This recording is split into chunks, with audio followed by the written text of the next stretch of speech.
Ya les había dicho homocigoto, heterocigoto. Homocigoto quiere decir que tiene idénticos alelos en un determinado locus génico, y heterocigoto tiene diferentes alelos en un locus determinado. Aquí hay unos conceptos que siempre, digamos, son algo fáciles de entender, pero a veces se confunde mucho, ¿no? Los conceptos de dominante, recesivo, y la mayoría de los textos lo dividen así en autosómico dominante, autosómico recesivo, ligado al cromosoma X dominante y ligado al cromosoma X recesivo. Sin embargo, me parece que es más adecuado aprender, porque esto es una traducción en realidad al español, aprender al revés, ¿no? Al revés, ¿por qué? Porque vamos a dividir los cuadros en dominante y en recesivo. ¿A qué se llama dominante? Aquel cuadro o aquella enfermedad genética que se produce por la mutación de uno de los dos alelos de un gen determinado. Es decir, si muta uno de ellos, de las dos copias que tenemos de papá o de mamá, se produce la enfermedad. A eso se llama dominante. O sea, si es que mutan los dos, la enfermedad va a ser mucho más grave. Si muta uno de ellos, se va a producir la enfermedad, o sea, necesariamente.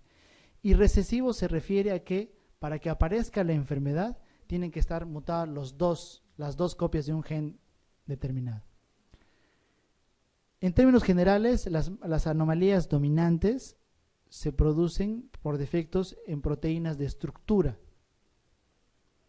¿Sí? De estructura. Son tan importantes que las dos copias tienen que estar expresadas para que no se produzca una enfermedad determinada, como en el caso de la fibrilina. Si muta la fibrilina en una de sus copias, va a producir el síndrome Marfan. O en el caso de Huntington, si muta una de las copias de la huntingtina, se va a producir la correa de Huntington. ¿Okay? Y las recesivas son principalmente aquellas enfermedades, digamos en términos generales, de tipo metabólico. ¿Sí? Entonces, ¿cuál como ejemplo? La fenilcetonuria, tenemos tirosinemia, las mucopolisacaridosis, enfermedad Niemann-Pick, etcétera, etcétera, ¿no? Entonces, hay una incluso subespecialidad para ver este tipo de enfermedades de tipo metabólico.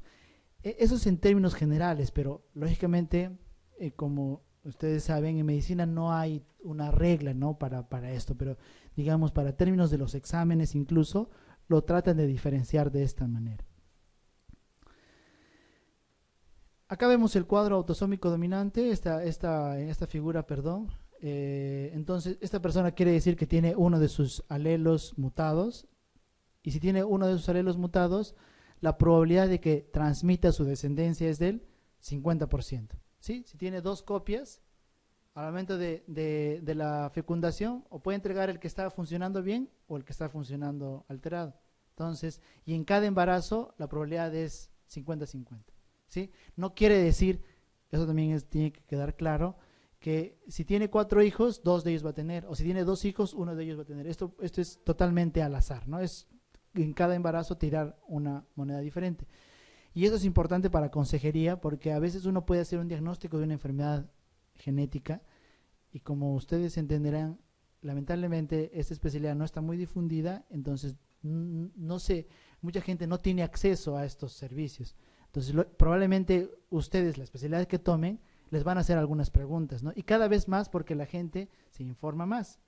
Como la vez pasada me llegó un paciente, entre paréntesis para tener un comentario, que tenía púrpura Heno-Schönlein. Entonces, la púrpura Heno-Schönlein es una enfermedad multifactorial, o sea, hay una susceptibilidad genética, sí, pero no es una susceptibilidad genética en 2-3 genes, sino por lo menos hay unos 10 genes que pueden producir una susceptibilidad a que aparezca púrpura Heno-Schönlein. Pero la gente ya se informa y sabe que esto es genético, ¿no? Entonces ellos quieren alguna respuesta. Cerrando el paréntesis, entonces, si ustedes hacen un diagnóstico de una enfermedad autosómico dominante, tienen que decir que el riesgo en cada embarazo es del 50%. Ahora, es importante, como médicos generales, siempre hacer estos árboles genealógicos, ¿no? Parece algo, digamos, medio tonto estar haciendo cuadrados y redondos, pero sí es importante en primera vista poder tener una idea. por ejemplo, los oncólogos, los que van a hacer oncología, es muy importante hacer estos árboles genealógicos porque hay cánceres de tipo familiar que uno no puede estar dándose cuenta y está frente a un cáncer familiar y puede predecir antes de tiempo la aparición de algún tipo de cáncer, ¿no? Y por ejemplo, los cánceres tienen este tipo de expresión, ¿no? Son moléculas que son importantes, ya sea en la estructura de alguna parte de algún sistema u órgano, o también son moléculas importantes en el metabolismo o en el ciclo celular. Entonces, al momento de ser una historia clínica, o al momento de ser un árbol genealógico, pueden ver de esta manera, o sea, tuve el abuelo, el padre, el hijo, el paciente que estamos evaluando, o puedo solamente tener el padre, el hijo, o pueden ser mutaciones nuevas. Generalmente son así, mutaciones nuevas, ¿no? Dependiendo, bueno, en general, digamos, de todas las enfermedades autosómico dominantes, son mutaciones nuevas. Y la transmisión es igual a varones o a mujeres. Recesivo, como les decía, las dos copias tienen que estar alteradas, ¿sí? Para que aparezca esa enfermedad recesiva. Y si las dos copias tienen que estar alteradas, ¿qué quiere decir eso? Que los padres necesariamente tienen que ser portadores. Hay casos, bueno, esto es en general, pero también hay casos raros en los que podría ser por otros mecanismos moleculares, que solamente uno de ellos podría ser portador. Pero en general, los dos padres tienen que ser portadores, porque la mutación, o sea, sería muy raro que aparezca una mutación nueva y encima una persona sea portadora, o sea, el papá o la mamá sea portadora y se junten, ¿no? Eso sería muy extraño. Eso también es otra posibilidad, pero en general son portadores. ¿Dónde se ve las enfermedades recesivas o en qué grupos poblacionales? Cuando existe consanguinidad, ¿no? Por eso, digamos, es importante como médicos también trabajar en esto, ¿no? La consanguinidad es algo que nosotros debemos evitar que pase, ¿no? Y ocurre también las enfermedades recesivas en poblaciones endogámicas, o sea, en poblaciones cerradas.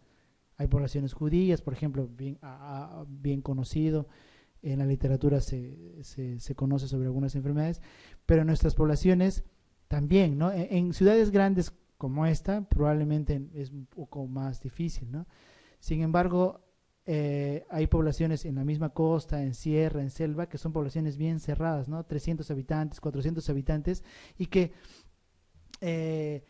ellos dicen que no son familiares, pero con 300 habitantes en una población probablemente están compartiendo genes, ¿no?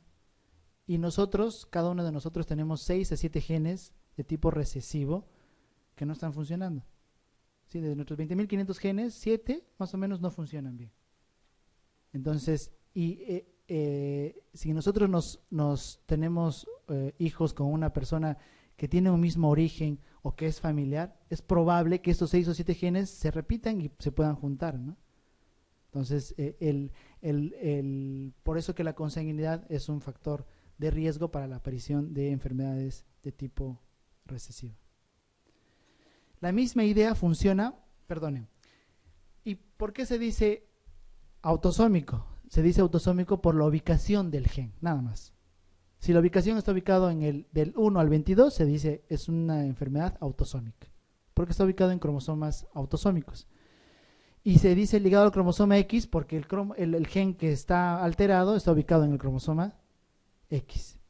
Por eso es ligado al cromosoma X.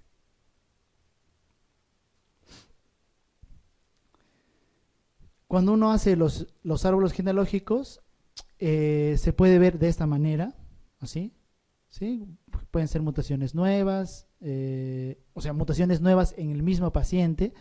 En este caso, la mujer puede ser portadora, como en este caso, o se puede ver una historia familiar grande, ¿no? Donde los varones principalmente son los afectados.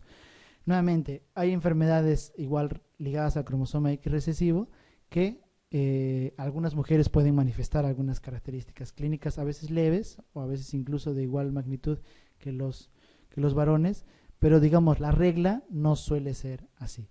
¿Y por qué se llama nuevamente recesivo? Porque el varón tiene un cromosoma X y un cromosoma Y. Entonces, les decía que el genoma del cromosoma X, es decir, los genes que tiene el cromosoma X son totalmente diferentes al Y. Entonces, si muta un gen importante o digamos de tipo metabólico en el cromosoma X y es transmitido a un varón, esta persona va a ser la enfermedad porque no tiene con qué protegerse, pues, ¿sí? Mientras que las mujeres, como tiene el otro cromosoma X que probablemente es normal, no va a ser enfermedad, por eso es portadora. Entonces, pero pudiera ser de que una mujer sea portadora, sí, en el caso de que las dos copias, sus dos copias sean heredadas o tengan la mutación, ¿no? Y esto puede ocurrir a veces porque quizás algunas o generalmente las enfermedades o el grupo de familias o de pacientes a veces se suelen juntar entre ellos, ¿no? O sea, digamos, pacientes con fenilcetonuria, pacientes con, digamos, mucopolisacaridosis, se conocen entre ellos. Entonces, puede ser de que una persona, o sea, una mujer tenga la enfermedad si, digamos, se casa, digamos, con una persona que tiene, en este caso, una enfermedad ligada al cromosoma X, ¿no? Como en el caso de hemofilia. ¿Sí? O sea, un hemofílico normalmente puede tener hijos y si se casa con una portadora podría tener hijas que tienen hemofilia. ¿Sí? Sí, solo si sus dos cromosomas X están alterados o mutados. Y dominante, la misma idea que les comentaba, o sea, basta que uno mute, se va a presentar la enfermedad.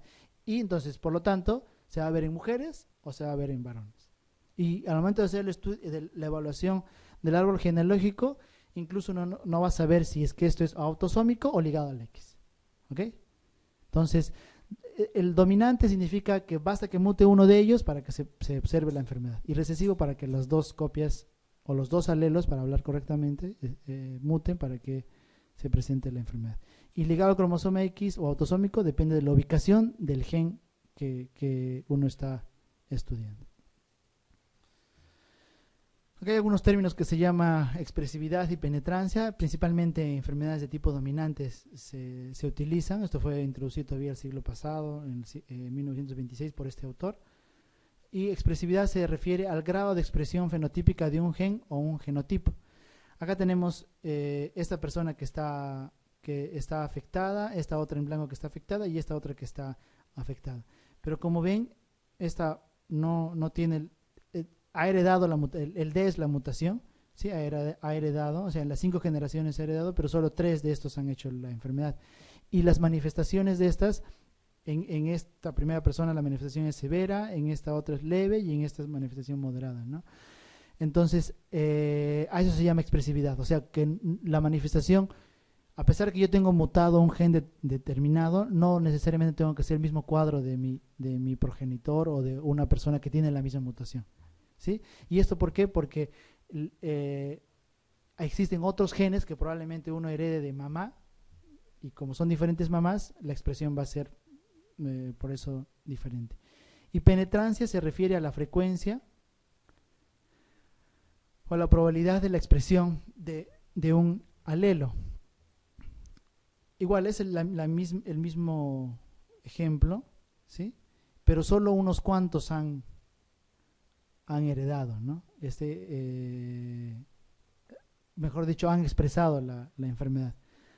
Acá, ¿cuántos heredaron el gen D? Todos, ¿no? Los 5, estos 5. Pero ¿cuántos hacen las manifestaciones clínicas? Solo 3. A eso se llama penetrancia. Y es que esto a veces se habla de salta generaciones. No es que salte generaciones, sino que en esta persona no se ha expresado la enfermedad totalmente. ¿Sí? En esta se ha expresado levemente y en esta moderadamente, pero en esta no se expresó la enfermedad. ¿Sí? Entonces, a eso se llama penetrancia. Y esto se ve mucho en cáncer. ¿Sí? Por eso los servicios de oncología deberían tener una persona por lo menos preparada en esta área. Otro término que a veces podrían preguntar es este de pleiotropía. Es la expresión de un gen con múltiples o parecidas características fenotípicas no relacionadas. Es decir, un gen determinado se puede expresar en el corazón, el riñón, en el hígado, etcétera, etcétera, ¿no? Y mutación en este gen puede provocar diferentes manifestaciones clínicas. Eso se llama pleiotropía. Les comentaba sobre este término de heterogeneidad genética. O sea, tenemos un fenotipo cualquiera, como les decía, osteogénesis imperfecta, ¿sí? Y que puede estar provocado por una mutación en un gen determinado, por ejemplo, el colágeno por ejemplo, 2A1. En otro paciente veo osteogénesis imperfecta, pero la mutación puede estar en la molécula, por ejemplo, CTRAF. En otro paciente puede estar el colágeno 1A1 mutado. Entonces, a eso se llama heterogeneidad genética. O sea, tiene la misma enfermedad, pero en cada paciente la mutación está en diferentes genes, no necesariamente en un solo gen. Para hacer una correlación, por ejemplo, síndrome de Marfan. El síndrome de Marfan solamente la mutación solo es en el gen FBN1 o la fibrilina, ¿no? Síndrome de Marfan, fibrilina, pero osteogénesis imperfecta, diferentes genes. Yo les mostré una fotografía, o perdón, una diapositiva donde veíamos un cromosoma que se veía bandas en celeste y blanco, ¿no? Vamos a decir, las bandas en celeste son las bandas oscuras y el blanco las bandas claras, ¿no? Y acá se ve los cromosomas. Así es como se ve al microscopio óptico. Esto es estos son los cromosomas. Generalmente los que hacen el estudio de los cromosomas son llamados citogenetistas, y la mayoría de estos son o biólogos o tecnólogos médicos, ¿no? Los médicos genetistas principalmente hacemos la interpretación de los resultados, pero los que hacen el análisis propiamente dicho son estos dos profesionales, y ahora actualmente incluso se pueden ayudar a través de software especializados que los pueden ordenar incluso automáticamente. Entonces, cada cromosoma tiene una longitud determinada, ¿sí? Y tiene un centrómero en una ubicación especial, ¿no? Y las bandas, por ejemplo, son claras, oscuras, son diferentes en cada una de estas. O sea, acá, por ejemplo, tenemos este cromosoma largo, sería el cromosoma 1, acá está el otro cromosoma. En esta región donde termina el dedo, se ve el centrómero. Este es el brazo corto y este es el brazo largo. Tenemos diferentes tipos de cromosomas, y eso va a depender dónde está ubicado el centrómero. Si está ubicado en la parte central se llama metacéntrico. Si está hacia uno de los lados se llama submetacéntrico, y solo tiene dos brazos largos se va a llamar acrocéntrico. ¿Cuáles son los cromosomas acrocéntricos? Son el cromosoma 13, el 14, el 15, el 21 y el cromosoma 22.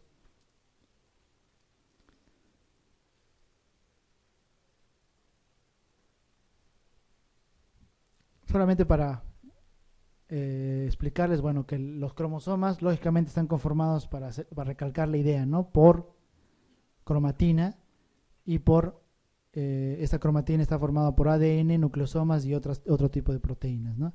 Entonces acá se ven los diferentes momentos del ciclo celular. En anafase solamente se ve una cromátida, ¿no? Llega la metafasis, se ven las dos cromátidas. Se ve el centrómero, el brazo corto, el brazo largo y los telómeros. Esta es la mitosis. La célula normal entra en interfase, o sea, para la replicación. La profase temprana se empiezan a ver los cromosomas. En la metafase se alinean los cromosomas. En la anafase ya se ve la migración. La telofase, se ve el comienzo de la citoquinesis, que es la separación de las dos células hijas.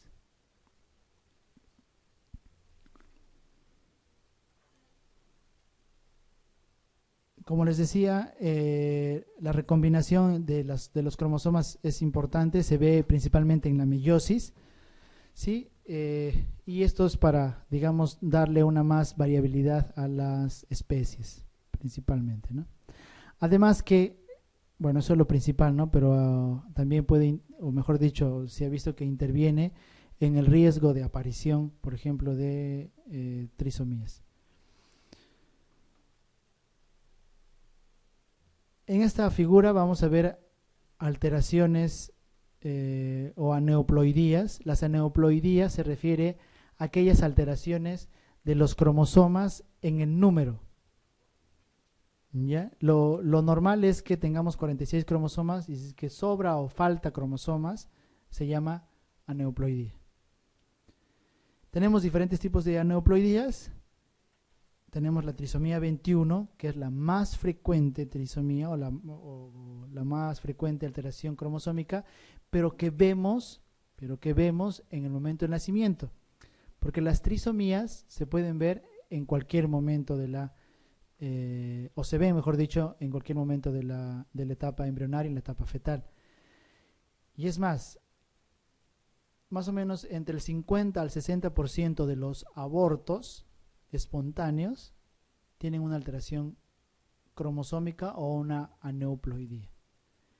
¿Y cuál es el cromosoma que más se afecta? Es el cromosoma 16.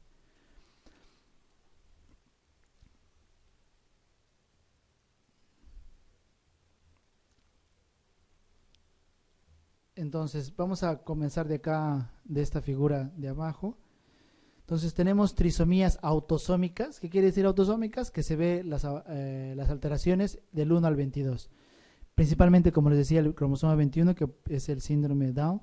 La frecuencia es variable, de 1 en 650, otros dicen 1 en 700, algunos estudios incluso acá en el país que dicen 3 en 800 recién nacidos vivos, es relativamente alto. La trisomía 18, la trisomía 13 son pacientes que tienen malformaciones múltiples, que llegan a nacer, pero digamos tienen un pronóstico muy, muy reservado. Tenemos aneuploidías a nivel de los cromosomas sexuales, ¿sí? Y que generalmente el diagnóstico es, digamos, casi vamos a decir, de suerte, porque no tienen una sintomatología determinada como para uno pedir o sospechar de estas aneuploidías, ¿no? Me refiero en la etapa pediátrica. Por ejemplo, XXY, que es el síndrome Klinefelter, cuando uno ve a un niño con Klinefelter, no tiene ningún fenotipo. A veces pudieran tener criptorquidia, pero eso no es muy frecuente, y generalmente el diagnóstico se hace tardíamente cuando la pareja o la persona quiere tener familia y hay una infertilidad. Se hace el estudio cromosómico y sale este resultado, ¿no? Igual XXX, también conocidas como superhembras, pero bueno, el término no es el adecuado. También puede pasar totalmente desapercibido. Sin embargo, cuando aparece más X, en este caso de mujeres, o aparece más X en el caso de los varones, o sea, XXY, o sea, mientras más X aparezca, va a producir discapacidad intelectual, o bueno, también antes llamado retardo mental. Pero en estos casos pueden pasar, como les decía, totalmente desapercibidos. Estos pacientes, por ejemplo, o esas pacientes, tuvimos una señora, o mejor dicho, evalué una señora cuando era residente, que tenía 85 años y tenía poliposis colónica. Los cirujanos pensaron bien para pedirle si es que esta poliposis colónica era o no familiar, porque la poliposis colónica produce o es producido por mutaciones en algunos genes, ¿no? Y es también, o mejor dicho, es de herencia autosómica dominante. Sin embargo, como nuestra capacidad acá en el país de tipo tecnológico es muy pobre, decidimos hacer el estudio genético para ver si encontrábamos algo, ¿no? Y si encontramos algo, encontramos que tenía la señora 3 cromosomas X y tenía hasta nietos, ¿no? O sea, las manifestaciones clínicas, o sea, muchos de nosotros puede tener alguna alteración cromosómica, pero que no tenga una repercusión clínica. A eso es, digamos, lo que quiero llegar. Igual XYY, pueden tener una disminución, digamos, en el aprendizaje, o sea, no aprenden bien, pero el coeficiente intelectual suele ser normal en estos pacientes. Igual, y el hallazgo, digamos, no es, digamos, tan significativo como si fuera una trisomía 21 o una trisomía 18 o una trisomía 13. Entonces, las aneuploidías, como les decía, pueden ser por una ganancia o pérdida de material genético, ¿no? Como en el caso de las monosomías. ¿Y por qué se produce? Se produce por una no disyunción durante la meiosis 1 o la meiosis 2. ¿Sí? O sea, durante la formación del ovocito del espermatozoide, los cromosomas se pueden volver disómicos o nulisómicos y provocar una determinada aneuploidía. Y esta puede ser en cualquier momento, en meiosis 1 o meiosis 2. pero en términos generales más frecuentemente es en meiosis 1 y más frecuentes las alteraciones son en mujeres. Entonces, no se sabe por qué las mujeres tienen una mayor probabilidad de tener aneuploidía, o sea, los ovocitos que sean aneuploides. Incluso en comparación con otros animales, las mujeres tienen un mayor riesgo, digamos, de hacer aneuploidías, independientemente de la edad. Y los varones, hay menor riesgo de que los espermatozoides tengan alguna aneuploidía, ¿sí? Pero el riesgo es mayor a nivel génico, o sea, de mutación en un gen. Y se ha visto que en mujeres las alteraciones cromosómicas, el riesgo de que aparezca en mayor cantidad es más o menos a partir de los 35 años. Y en los varones, el riesgo, antes se pensaba que más o menos hacían un corte a partir de los 50 años, pero se ha visto que cada 16.5 años el riesgo de que un gen mute se duplica. Y esto, al momento de hacer estudios epidemiológicos, se ve que los padres, digamos, que tienen más de 30 años, pueden tener riesgo de tener niños, por ejemplo, con acondroplasia, puede haber el riesgo de esquizofrenia, autismo, ¿no? Y esto por mutaciones, no en todo un cromosoma, sino en mutaciones de un gen o mutaciones, digamos, mucho más pequeñas.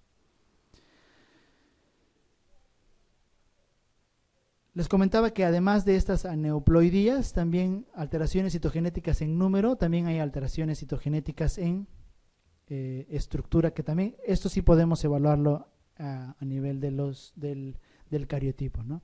Pueden haber pérdidas que se llaman de lesiones, transposiciones, como ven acá una partecita de este cromosoma ha migrado a este otro cromosoma, translocaciones, ¿sí? O sea, intercambio de material genético, o sea, supongamos cromosoma 3, una parte del cromosoma 3 intercambia material genético con el 7 y el 7 también intercambia y le da al 3, ¿no? Entonces, al momento de hacer la evaluación citogenética, los citogenetistas miran los cromosomas de diferente tamaño y dicen este cromosoma está mal, y al momento de evaluar las bandas que les decía, las bandas y subbandas, que cada uno tiene específico, hacen la comparación y dicen, no, esta banda o esta región es de cromosoma 3 y esta banda es de cromosoma 7, ¿no? Entonces pueden haber translocaciones recíprocas. Inversiones, también esto se ve porque ha habido, por ejemplo, acá una rotación de este brazo, ¿no? Esta punta debería estar hacia arriba como en esto, y como diferencia, como les digo, por las bandas oscuras y claras, y eso, bueno, lógicamente tienen que tener un entrenamiento muy adecuado.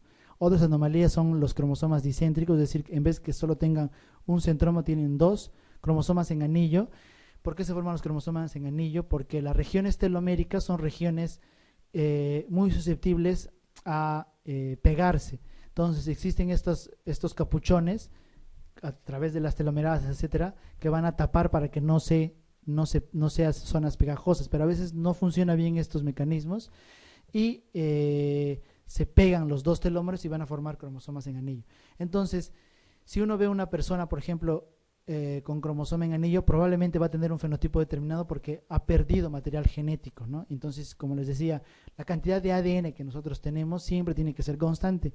Si es, en términos generales, ¿no? Si es que falta o sobra, va a haber una repercusión clínica. En el ejemplo claro, el síndrome Down. Sobra material genético en una región específica que es el cromosoma 21. Otro ejemplo, el síndrome Turner. Falta material genético, solamente tiene un cromosoma X, le falta material genético. Y estas pérdidas o ganancias de material genético, en este caso, por ejemplo, se pueden ver a nivel, al hacer el estudio citogenético. Isocromosoma se refiere a que los dos brazos son iguales. O sea, en vez que tenga un brazo P y Q, tiene o dos P's o dos Q's. Y esto también se ve, por ejemplo, frecuentemente en el síndrome de Turner o síndrome Turner. Las mutaciones